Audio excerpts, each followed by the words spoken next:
સુરતના લિંબાયત વિસ્તારમાં રવિ ચીરા નામના યુવકની હત્યા કરનારા 3 આરોપીઓની ધરપકડ કરતી લિંબાયત સર્વેલન્સ પોલીસ. લિંબાયત રંગીલા નગર પાસે મૃતક રવિ ચીરાના 3 મિત્રોએ જ મળી મિત્રની કરી હતી હત્યા. ચપ્પુ તલવાર અને પથ્થરમારી કરી હતી રવિ ચીરાની હત્યા. સુરતની લિંબાયત સર્વેલન્સ પોલીસે 3 હત્યારાની કરી ધરપકડ. હત્યા કરનાર આરોપીઓ હર્ષલ ઉર્ફે દાદુ, મનોજ ઉર્ફે સત્તો અને શિવા ઉર્ફે બારાપલ્લીને લિંબાયત સર્વેલન્સ પોલીસે ધરપકડ કરી હત્યાનો ગુનો દાખલ કર્યો હતો. આરોપી અને મૃતક બંને રિટાયર્ડ ગુનેગાર હતા, જેમાં સુરતના લિંબાયત અને ડિંડોલી પોલીસ સ્ટેશનમાં અલગ અલગ ગુનાઓ આરોપીઓ અને મૃતક પર દાખલ છે.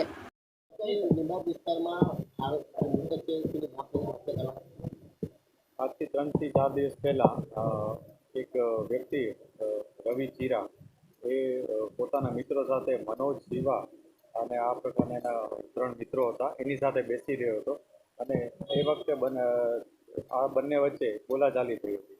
બોલાચાલીનું વધતા બંને વચ્ચે ઝઘડો થયો હતો અને જે ઝઘડામાં સામસામે મારામારી થઈ હતી, જેમાં મનોજ અને શિવાએ ભેગા મળી અને રવિ ઉર્ફે ચીરાને પથ્થર અને ચપ્પુના ઘા મારી અને એને ઈજા પહોંચાડી હતી.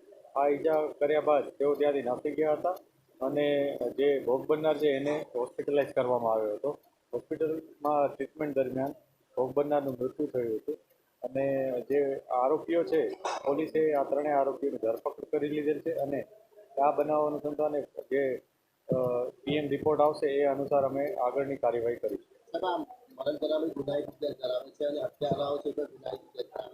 આ હત્યારાઓ અને જે મરણ જનાર છે આ બધા એકબીજાના મિત્રો છે. અગાઉ પણ તેઓ મારામારી અને અન્ય બીજા ગુનાઓમાં ડિંડોલી અને અન્ય વિસ્તારમાં લિંબાયતમાં બધે સંડોવાયેલા છે અને અત્યારે જ્યારે એ લોકો ભેગા બેઠા હતા ત્યારે એ લોકો મિત્રતાના નાતે જ બેઠા હતા અને કોઈ પણ કારણસર બધા વચ્ચે ઝઘડો થયો હતો અને ઝઘડાનું સ્વરૂપમાં અને આટલી ગંભીર ઈજાઓ થઈ હતી અને આજે એનું મૃત્યુ થયું છે હોસ્પિટલ.